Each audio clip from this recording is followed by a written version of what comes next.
Огнот кој изби попладнево во село Негрево Пехчевско се спушта кон градот во кој беа и камбаните за тревога. Доцна е за авиација, градоначалникот бара помош преку социјалните мрежи. Викторија Јованова, вклучуваме телефонски. Вики, колку е опасен пожарот во Пехчево, ги имаш најновите информации и околу тоа што се презема со оглед дека веќе се стемни?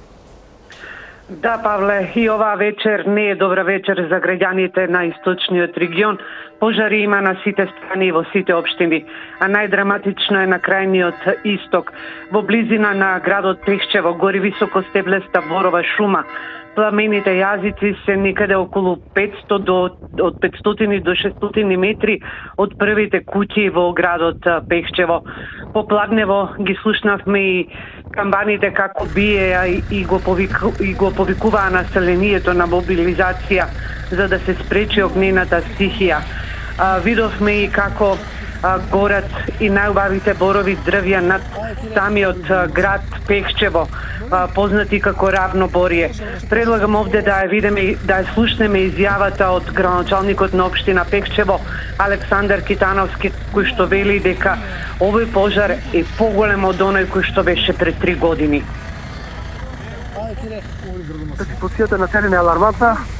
Преку целиот ден беше алармантна, сега уште повеќе во ноќните часови мислевме дека огнот ќе стигне, но се разгорува, има поволен ветер, се разгореа недостапни терени кај што тешко може да се пристапи со механизација и со противпожарни возила и човечки фактор. Многу времето е темно и отежнати се условите за гасење, а огнот се разгорува. Така да ситуацијата е алармантна, ветерот е поволен, се движи према населено место Пехчево надолу, со сите надчовечки напори и со местното население и со сите помоши од општина Берово, од општина Делчев, општина Виница, општина Кочини, се трудиме да го локализираме огнот, но тоа е многу тешко и не знам што ќе биде вечерта, ќе биде долга. Не е многу далеку, али големи пламени јазици се наближуваат, али се работи на случајот, се прават пресеци тука да може да се локализира огнот, ама ќе видиме. Тоа е виша сила, никој не знае што може да се деси.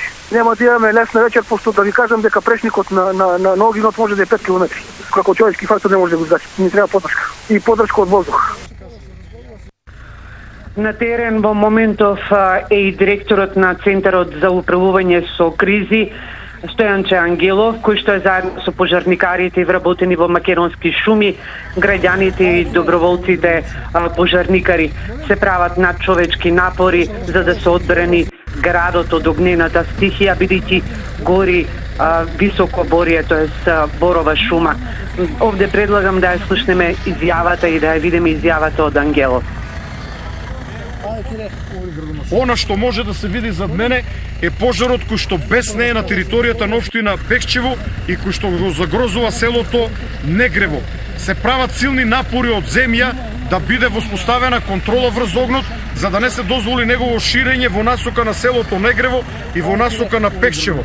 Поставен е голем број на механизација, направени се противпожарни пресеки, локалните пожарникари поддржани со локално население ќе се обидат во текот на ноќта да го одбранат селото, но и градчето Пехчево. Денес, за жал, имаме рекорден број на пожари, на отворени шумски пожари.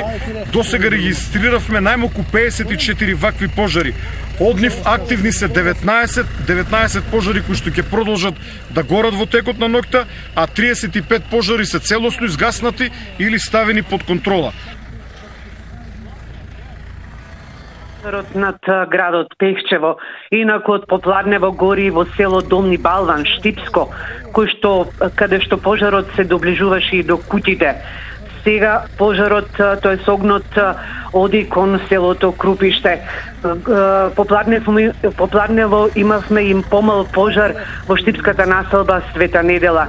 Гори во Кочанско, а критично и во Свети Николско.